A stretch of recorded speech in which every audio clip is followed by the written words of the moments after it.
everyone. Good afternoon, everyone. We're going to get started. As you may have noticed, there's a camera in this room, so this session will be videotaped, and there will be a person walking around with a mic so that they can hear your answers or anything that you're sharing. My name is Esmeralda Fuentes, and I'm an associate program consultant with New Teacher Center. And currently I work as an instructional coach in pre-K in Oakland. But before that, I taught TK in San Francisco and Head Start in Texas. My name is Judy Radiloff, and I'm also an associate program consultant with New Teacher Center, and I'm an instructional coach in Oakland. Prior to that, I was a preschool teacher and preschool director for many years. And I teach child development. So we're going to start off with a connector, and we really like to begin our sessions with a connector to help us connect with the material in a very applicable way. So for our connector, we are going to ask you to think about what characteristics does a healthy, well-adjusted child have? And so think about those characteristics and how their positive behaviors manifest in the classroom. So for those of you that are teachers, that's easy. For those of you that are directors or principals, just think about that in a more global sense. What does that healthy, well-adjusted child look like, and how do those behaviors manifest in the classroom? Go ahead and take a few minutes to self-reflect, and then I'll ring the chime. And after I ring the chime, then you're going to share with your table. So go ahead and just think about it, and you can take some notes. Okay, so go ahead and share out some of these characteristics or behaviors, and we're going to go ahead and write them down. We can just do it popcorn style. Flexible. Flexible. Okay.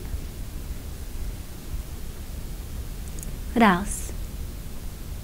Can request help when needed. Okay, can request help when needed. Plays well with others. Able to identify their own feelings. Okay, able to identify their emotions. Yeah. Okay, great. They usually have some self-confidence. Okay, self-confidence. So we would like our children to exhibit the ability to have self-confidence. Yeah. What else? Along those lines of confidence, being able to separate from parents. Oh, yes. So being able to separate, so having their own agency, being able to separate from parents. Okay. That's something that's common in TK because they're young, and that separation is kind of a very big task. Yeah. Okay. Any others? Able to share. Thank you. Yeah.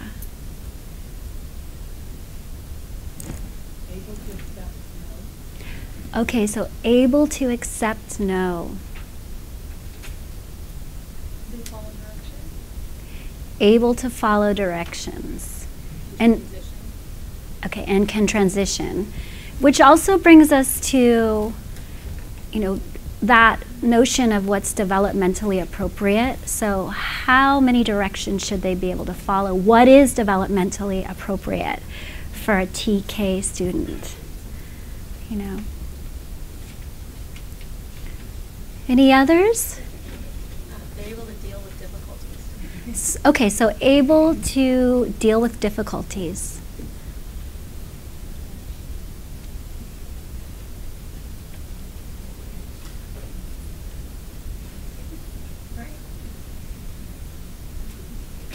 Think in terms of challenges. What are some of the challenges that you experience?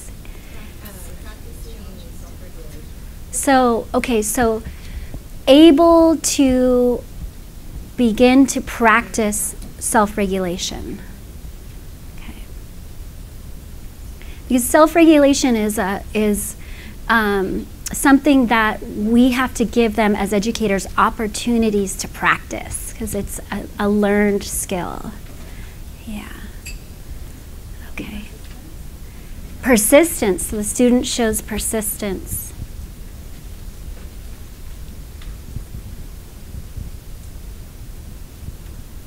Any others? Okay, so children not giving up and being able to persist, so having a growth mindset. Okay. Great. And one last call before we move on. I feel like this is a conversation that could go on and on and on. Okay, so it seems like we're ready. Are there any questions? No? Okay. So, now that we have completed the connector, kind of setting the groundwork for moving into this journey of social-emotional learning, I'm going to hand it over to Esmeralda, and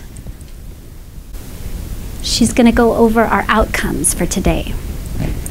Okay, so today we will define social-emotional learning, explore the importance in the TK classroom. We know it's important throughout, but particularly in TK, and learn about the stages of social-emotional development, and we'll explore the DRDP, the Preschool Learning Foundations and Framework, as well as the California Content Standards. And then we'll identify resources that can scaffold that social-emotional development.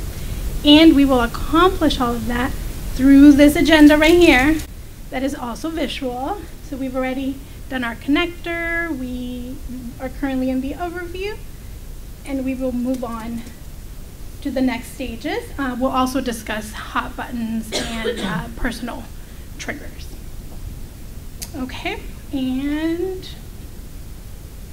at New Teacher Center, we like to use these norms to support us in communicating and just working together. So equity of voice, just being cognizant of how you're participating, active listening, making sure that you're present and in the moment, even though a lot of us are tired, it might be a little bit harder.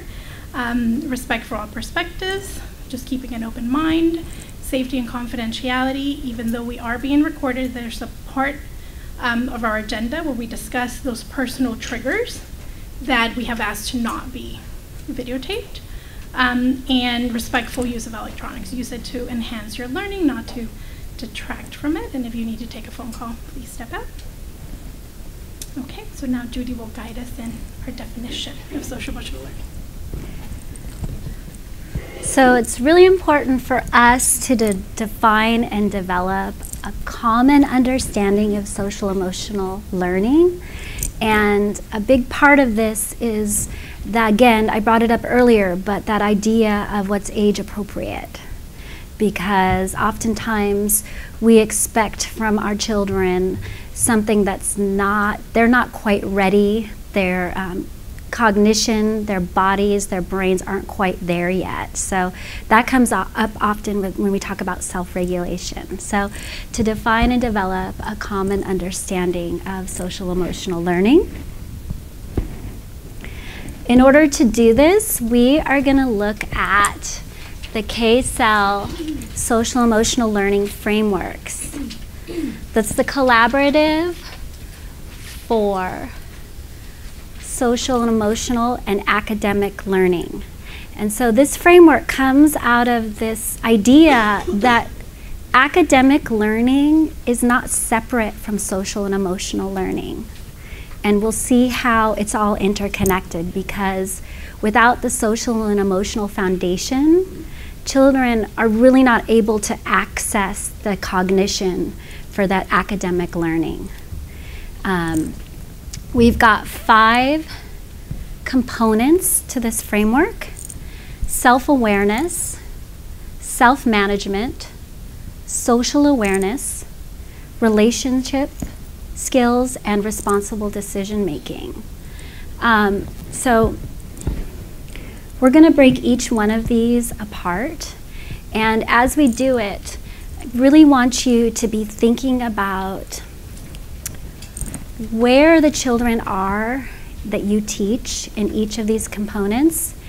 Also, I want you to think about where should they be developmentally? Because some of these skills are pretty high-level skills. So just think about them in terms of being pre-K students, and that the idea that a lot of these skills they are learning and or we are modeling and giving them the opportunity to practice and learn. So self-awareness, recognizing one's emotions and thoughts as well as one's strengths and limitations. Can your children label their feelings? How do we give them the opportunities to begin to label their feelings? So when you guys walked in, you did an emotional check-in with that emotions chart. That is one strategy that you can implement in your classroom where children can not put a sticker, but maybe have Velcro, and they can check in with how they're feeling, and then throughout the day, they feel differently. They can go back to that emotions chart and say, look, teacher, you know, I was sad this morning, but now I'm feeling happy. So labeling one's feelings, relating feelings and thoughts to behaviors. How can we help our children make the connection between their feelings and their thoughts and their behaviors? This is very, very big when we come to the next slide, which is about self-management. Self-regulation. Having an accurate self-assessment of one's strengths and limitations, self-efficacy, and optimism. These are really important for the early learner to have a sense of optimism and self-efficacy. That's going to keep them continuing to learn throughout their life as lifelong learners. Again, all of these 5 components of the framework, they're all interconnected. They all build upon each other, communicate with each other, and are related to each other. So next we come to self-management, which is essentially self-regulation and emotion regulation, which is something as teachers, we need our children to have some grasp on that in order for them to learn. If they're not able to self-regulate or emotion regulate, they're not able to really learn from us. So regulating one's emotions. How do we help children regulate their emotions? How do we teach them and guide them? Managing stress. Our kids are coming in with more and more stress every day, it seems to me. How do we help them? Because if you're a little person and you're really stressed out, guaranteed you're not accessing all of that other stuff, all of those academics that your teacher is trying to prepare you for the next grade level. Self-control, self-motivation, and setting and achieving goals. We can help our TK kids are so capable. We can help them to set and achieve their goals. They just have to be within a reasonable scope for what's developmentally appropriate for them.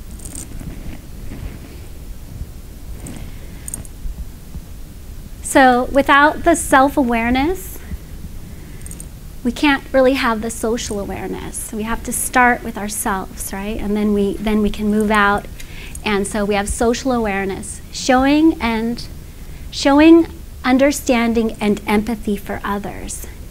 And I also wanted to relate these 5 components of the SEL frameworks to our keynote speaker this morning, Ellen Galinsky, because you're going to see some of our 21st century thinking skills in here. So we've got perspective taking. How do we help children to be able to take on the perspective of another? Empathy. Super important. And children have a natural sense of empathy. How do we help foster that? Appreciating diversity, understanding social and ethical norms for behavior, I know that's kind of wordy, but let's break it down to the TK, to the 4.5, 5-year-old. Recognizing family, school, and community supports. Some of this came out, you know, that's being able to ask for help.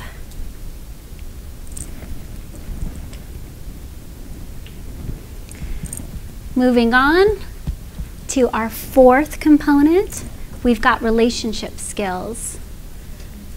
Forming positive relationships, working in teams, and dealing effectively with conflict. I'm really making a lot of connections between these and our beginning connector. So building relationships with diverse individuals and groups, being able to communicate clearly, working cooperatively, resolving conflicts, and seeking help. And all 4 of these, we're moving on to our 5th, really build us up. Oh, I'll move us back. You also have, each of you at your table underneath your packet has the actual framework. So it's in that too. But go for it. Yeah, you have that framework.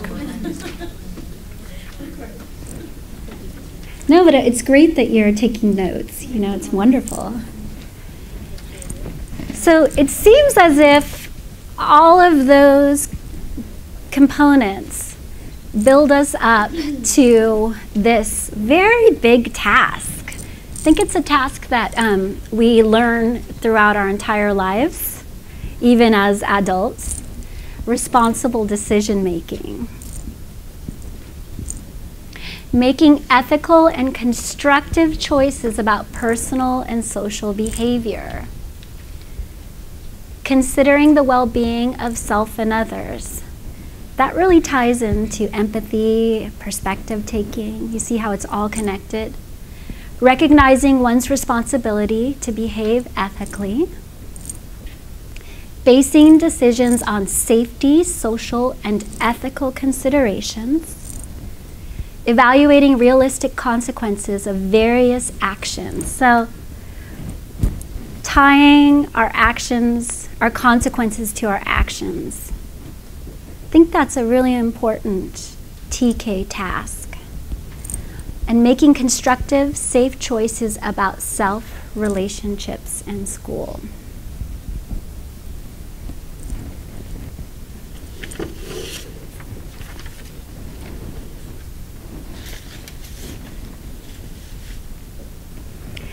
You all have a sheet in your packet that has an outline of a child. So go ahead and take some time to reflect. Take about 3 or 4 minutes to reflect about these core competencies, whatever resonated with you, where your class is at, where your children are at, maybe what challenges you have. We've put this up here, but take a look at the SEL frameworks and just take some notes about what resonates with you. Could be challenges, it could be successes, it could be something that just really resonated that you learned, a question you have. It's pretty open-ended, but do some reflective practice on these. It could be one or all of these, whatever resonates with you. So I was saying that with my class, I want to look at self-control and being able to read other people's emotions. I think that that's a strong tool for them to be able to see how others are feeling and how they can help or how they can stay away and all that. I had mentioned that how right now I'm teaching 2-3. And I see how it lacks in a handful of my students, and that if it's not built, from that foundation, then how it leads to problems later in elementary school and throughout life also. It's a necessary skill that they need to, for sure, gain that basis in early education. Absolutely. I taught her 5 years, and then I went to kindergarten. And when TK was introduced, my kindergarten class became a combo TK and kinder class. So that very idea of kind of seeing where they're going and where they are at that point. Not that third grade is all that old. Right. But then now being in a position where I see where they're coming from and what we can start setting up for them.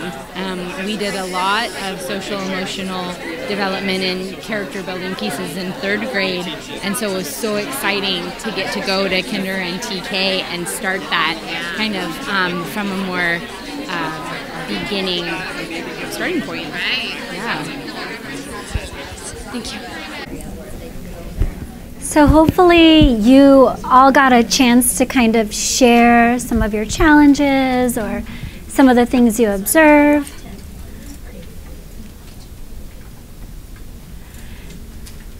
Wonderful, thank you. So to move deeper into this material, I'm going to go ahead and use our visual schedule, because I know you all are wondering what's next. And I want to set us up for success. So Esmeralda is going to move us into the developmental stages of social-emotional learning. Okay.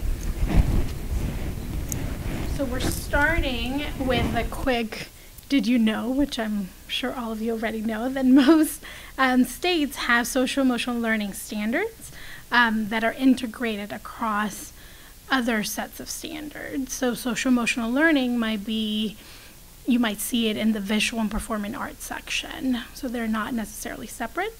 And the Common Core includes standards relating to problem solving, communication, and collaboration. So we're going to look at in a second at the DRDP, the California Preschool Learning Foundations and Framework, and the California Content Standards and how they align. So in your packet, you have something that looks like this page, but it's not in color. So it looks like this. And this one is showing the alignment of the DRDP, the framework domain for the California Preschool Learning Foundations is social-emotional, and then the different strands. And you can see the kindergarten content standards that are aligned with the social-emotional learning. I'll give you a second to find it because I just realized we did not put page numbers on these, and it's kind of in the middle. It's after the DRDP sections.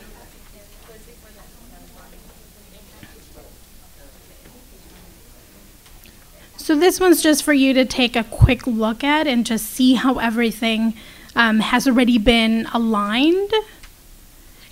And if you keep going, it goes through, language, literacy, math, all of that. But that's, you can explore that on your own. But we're going to take a look at these two. We're going to look at mostly at the first one. The DRDP is just there for your reference. So if you turn to the first page, actually right behind it, you can see the detailed view of the alignment between the California Preschool Learning Foundations and the kindergarten standards. So when you get your kids at the beginning of the year of TK, they're probably at the in between the 48 months and 60 months area.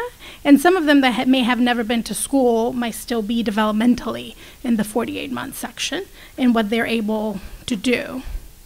And with this, you can see where you want them to go in kindergarten. So I'm going to give you some time to take a look at this on your own. It's a few pages. Just individually read through it, see where the kids need to be by the end of the school year, where they're going in kindergarten, and just jot down any notes or something you might want to remember. So I'm going to give you about 3-4 minutes for that.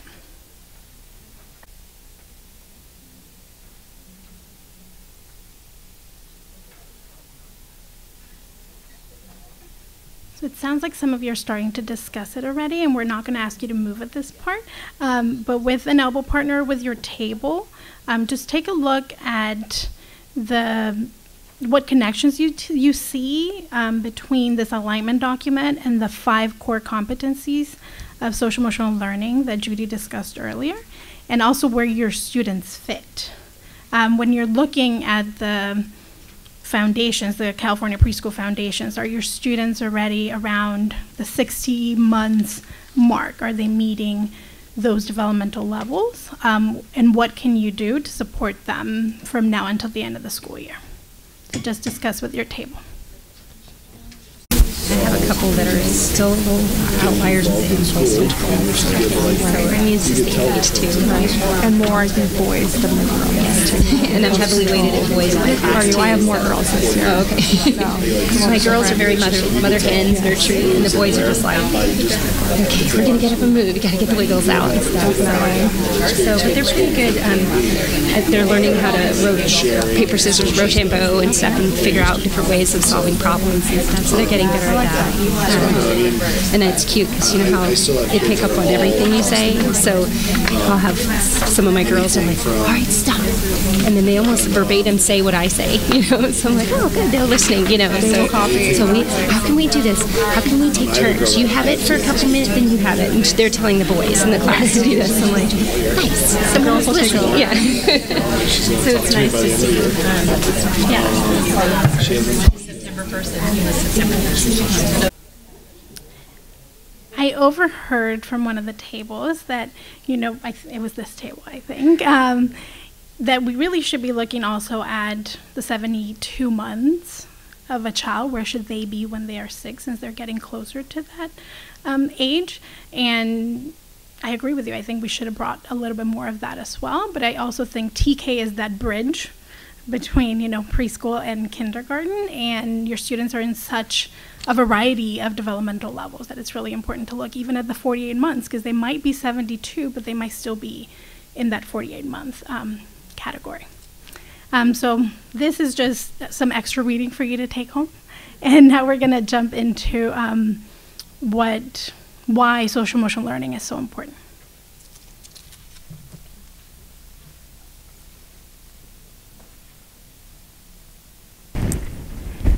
I had to move our visual schedule, so yeah, it is, you know, TK is one of those educational periods where developmentally it is such a wide range, and that's one of the ways in which one of the many ways in which you as TK teachers are amazing, because you know, you might have a child that's at 48 months, and then you might have a child that's at, you know, 72 months. It really depends, and whether they've been to preschool also depends. So, you know, in a way, you guys are magicians in how much you have to really take into account and individualize depending on where they are.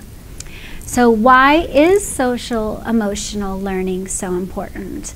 We started off with the connector to talk about what we'd like to see, what are some of the characteristics and behaviors. But since you guys are the masters, you guys are the teachers, you're the ones that are on the ground every day with the kids, we want to hear from you why it's so important.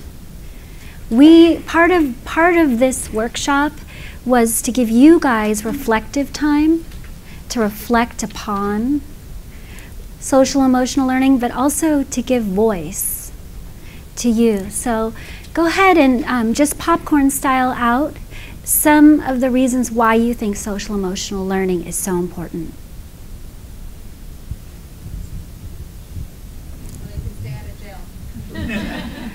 Okay, so I could reframe that. Well, you said so they can stay out of jail, but I could reframe that because let's say it's so important because it helps them be constructive citizens and positive citizens in our culture and in their own lives and in your classroom too, right? Why else? Like you said in the very beginning, and a piece that I continue to communicate to families and parents is that without the social emotional support and you know, the time you take to walk the kids through developing that, the academic pieces, they won't happen. They won't. Right, without the relationship, you know, if you don't know that I care, and you don't know that we care about you, then why am I going to care what you say without that relationship, right? It's so, in order, and also for that, what we call the secure base, you know, in order to access the academics, you have to feel good enough and secure enough and have enough control of yourself and of your emotions in order to do that. Yeah. Yeah. Absolutely. So it boils down to being happy and healthy and maybe enjoying learning. What's the point of pushing content, academic content, toward a child if they're not happy and healthy and enjoying the learning? You know? So they can have friends? So that they can have friends. Super important. If you're a little person, school is your world, you know, that's your social scene, right? It's your time to play and interact and learn. Yeah. Yes. I think they get to learn a lot about themselves, and like they learn more about themselves than they probably know about socializing with other kids and talking about feelings and things like that. Yeah, so when we learn about ourselves, we have that, we develop that reflective capacity, right? So we learn about ourselves, we're able to reflect, and that's a very high-ordered type of thinking. That's a very sophisticated type of thinking, that reflective capacity. So actually we're serving their cognitive development. And you know, you said on a more serious note, but there is a correlation, a direct correlation between prison populations and our little people and their social emotional well-being. Direct correlation. It's actually really profound, you know, so yeah, thank you. And when we tell you that social emotional learning is not separate from academic learning, that's not our opinion, that's research based. This is how the brain works, you know, and every child, trust me, every child wants to have a positive relationship with their teachers. Every child wants to be seen, you know, and it is our job to model and give them the opportunities to learn, you know. And you know what was so lovely when Esmeralda pointed out the alignment of the documents, and that social emotional learning is part of everything inclusive in all of, you know, in all of our learning. So we've got it in our DRDP, we've got it in our frameworks and foundations, we've got it in our kindergarten standards, and it's emerging more in our kindergarten standards. That is part of all of it. And so, you know, why is it that it's somehow become this separate entity? We have to kind of educate everybody about this, because it is truly foundational. Any other before we move on? Okay, so now we're going to watch a really great video. I'm sure some of you have probably seen it before. It's Dr. Daniel Siegel. He's out of UCLA, and he has really pioneered a field called interpersonal neurobiology. It's about how our relationships and our interactions literally create our neuropathways and affect our brain development through relationship, and it's at the core of social emotional learning. This video, he talks in terms of parents, but it is completely can completely be applied to anybody working with children and teachers, and it's the brain hand model of the brain. So we'll watch him for a few minutes. One of the most rewarding experiences for me has been to study brain science and apply it to the experience of parenting. And the hand model of the brain that I use to teach parents is very useful to understand that.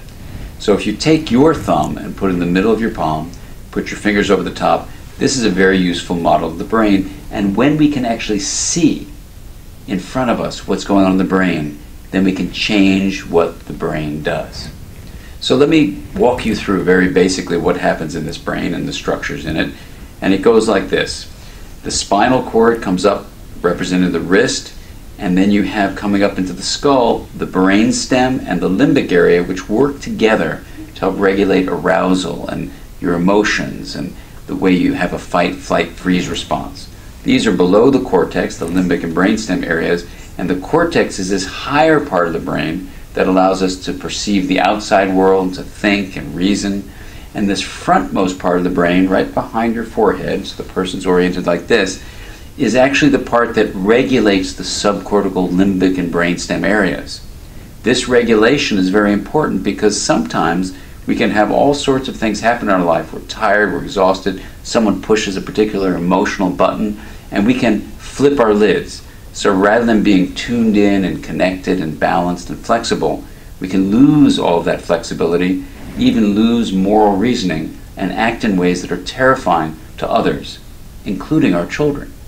Now, you can actually bring yourself back online and come back to the high road and make a repair with your child, and that's important to explain to them. And you can also use this hand model of the brain to explain to children, even as young as 5 and 6, how to understand when their emotions are rising up from the brainstem and limbic areas here, and how it's overriding the prefrontal area and making it so they may be about to flip their lids. So I've had kids come tell me that they're about to go flip their lids and they need a break. They need a timeout. And by even just naming that, they can tame it.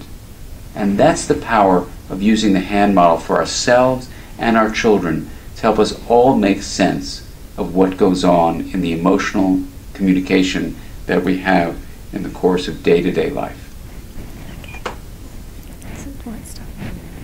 So I love what he said about to help ourselves and our children, because if we're not regulated, if we're not self-regulated or emotionally regulated, then it's going to be really hard for our kids to be that way, because we're the anchors, right? We're the unifying force in the classroom for our kids. So if I've had a really bad day, which I have, I come into the classroom and I'm not very well regulated, and I'm not really in touch with, I haven't done my emotional check-in and figured out how I need to regulate.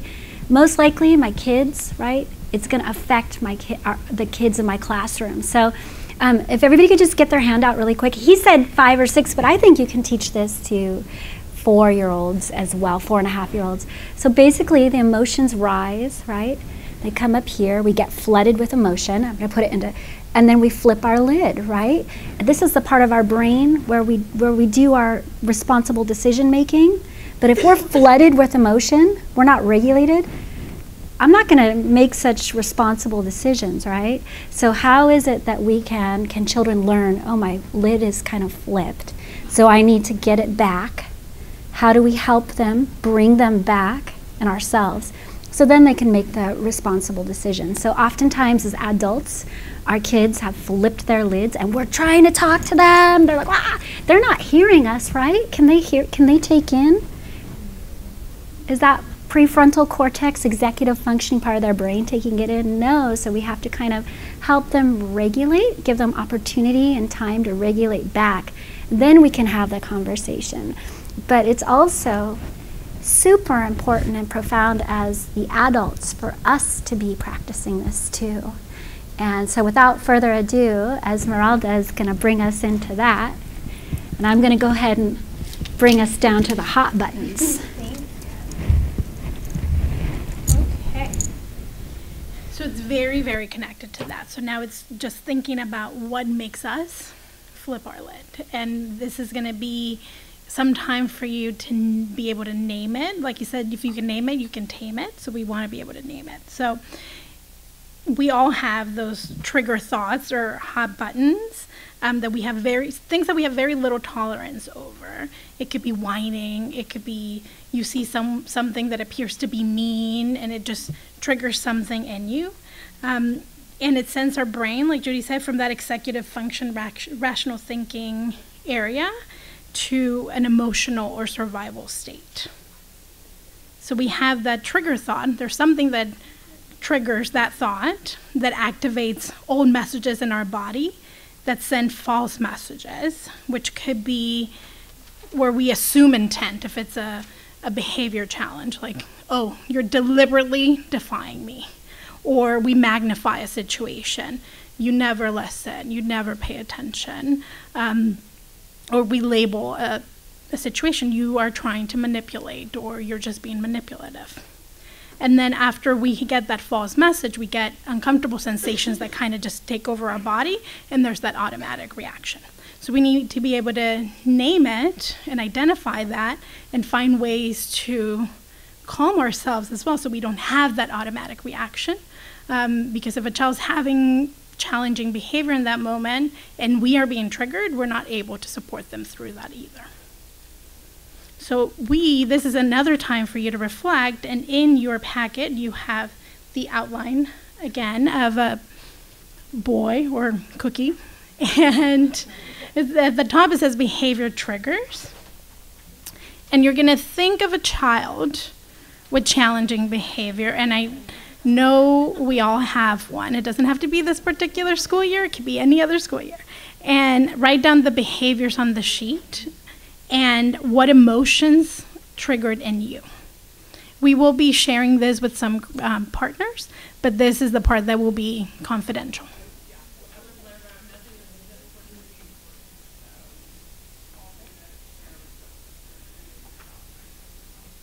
Yes. So take about 2 to 3 minutes to write down those behaviors and the emotions that were triggered in you. I hope you were able to get some feedback, share some strategies from the people you were talking to.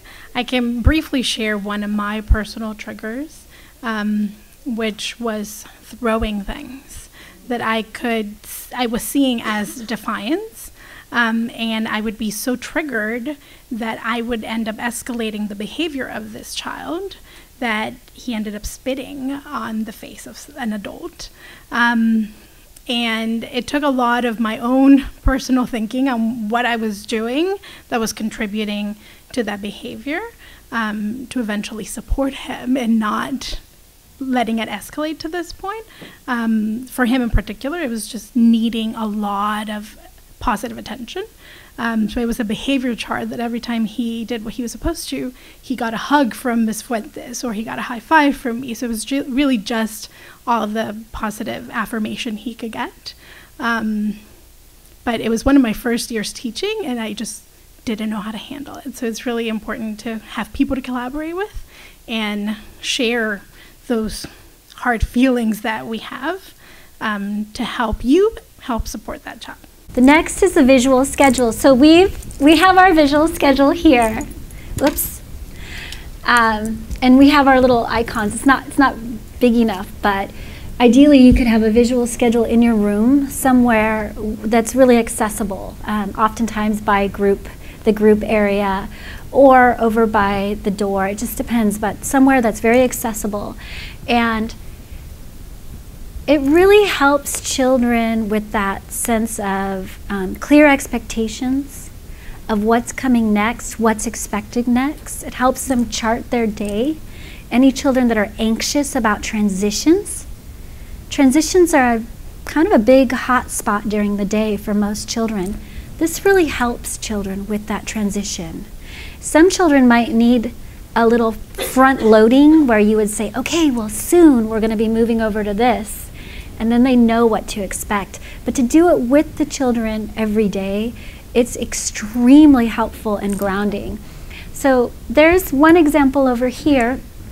It has pictures that I think are from the CSAFL website, but this is another example that we really loved because it's the actual children in the classroom, again, so powerful, doing what they do every day. So visual schedule is really research has shown is a very, very powerful strategy.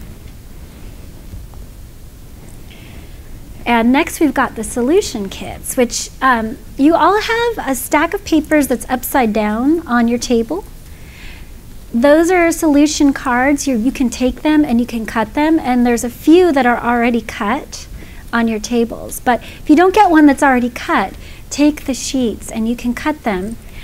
There's different ways to use the solution kit. So They provide solutions that help children to problem solve on their own. They scaffold children to find solutions.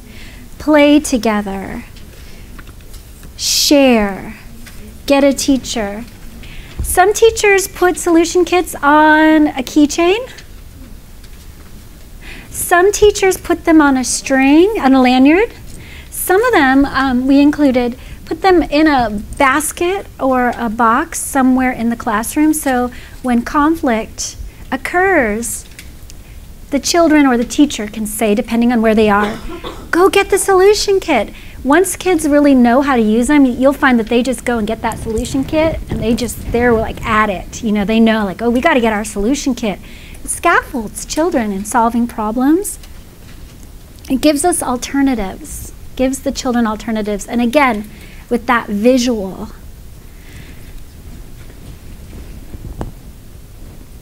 Before I go there, we want to ask you to share out resources, any sort of social, emotional learning resources that you use or strategies that you use in your room that you'd like to share with us.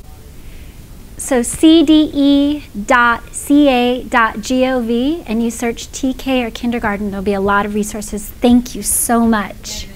Okay, so we have the woman who writes the frequently asked questions. Great place to send parents to. So thank you. And then we'll also share some websites as well that come from actually California Office of Education, some of those sectors. Does anybody have?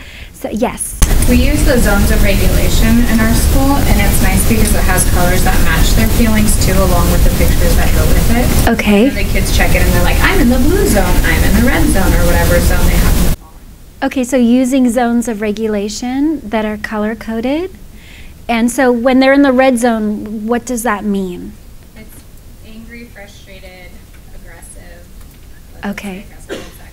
Okay, so if they're in the red zone, they're feeling angry, frustrated. If they're in the green zone, they're happy. They're ready to learn. Okay.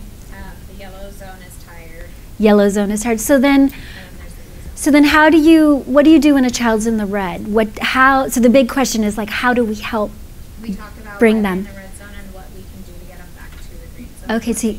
Okay, so you talk about why they're in the red zone and how can you help scaffold them back to get back to the green zone.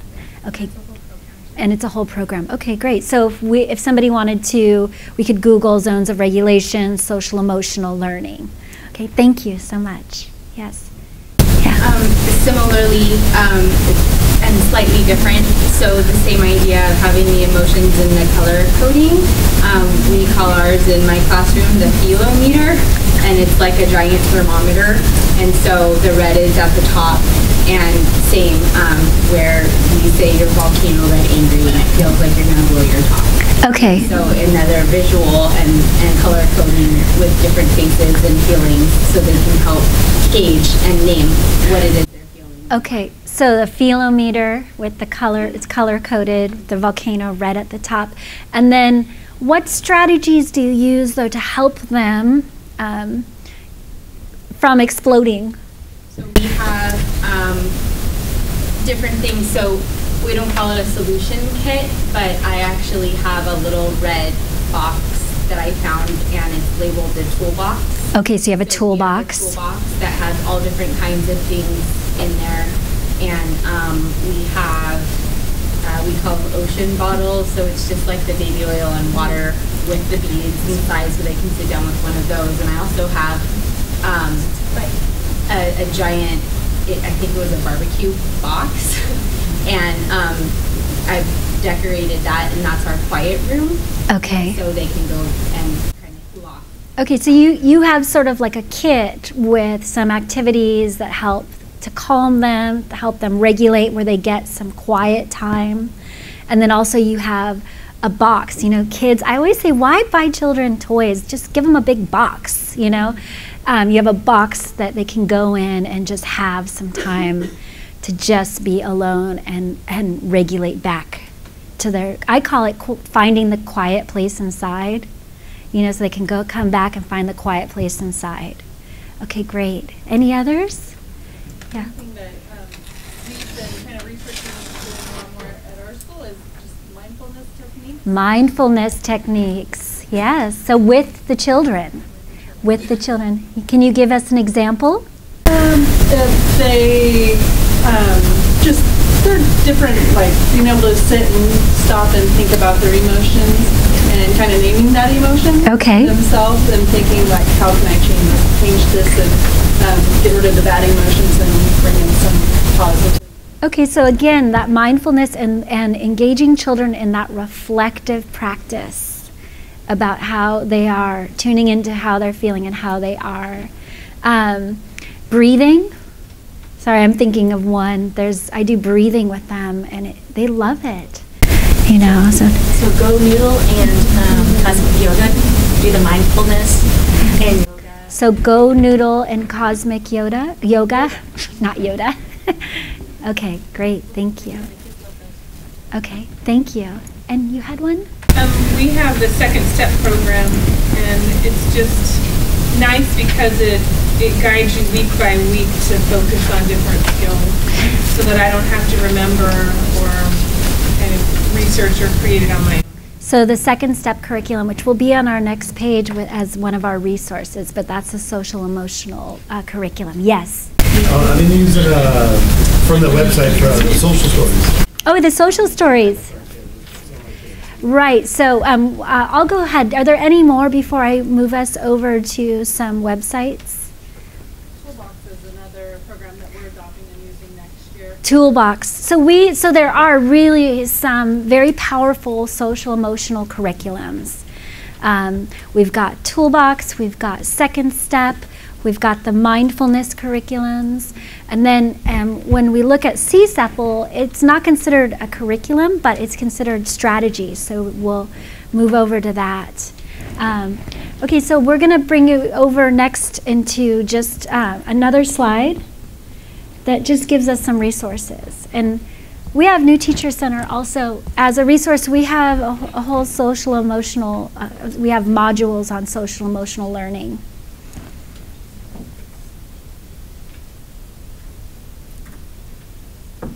The scripted stories, again, are part of the CSEPL. The emotion charts.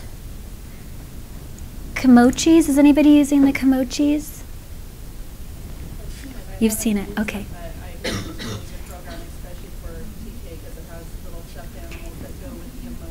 It does, yeah, yeah. And then Second Step.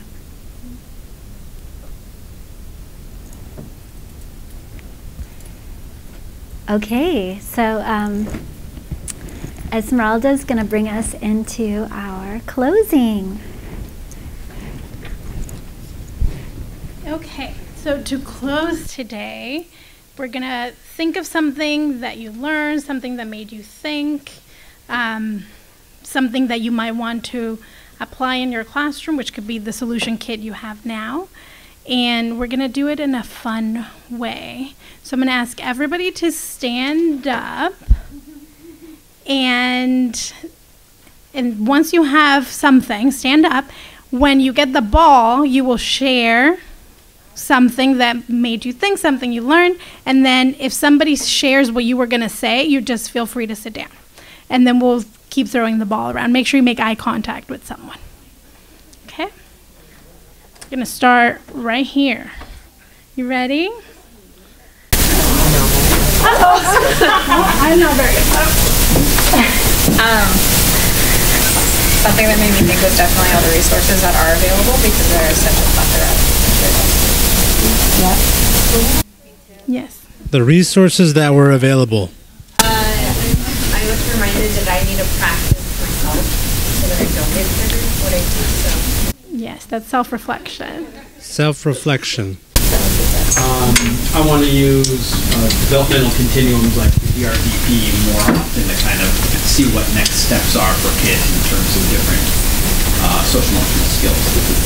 Great. You're looking at me. All these resources, I think that's All the resources.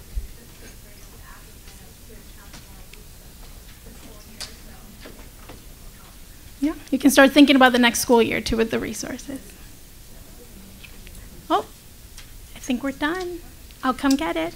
Thank you, everyone. And Judy is passing out the evaluation. As soon as you're done, feel free to leave. Or if you have any questions, stay behind.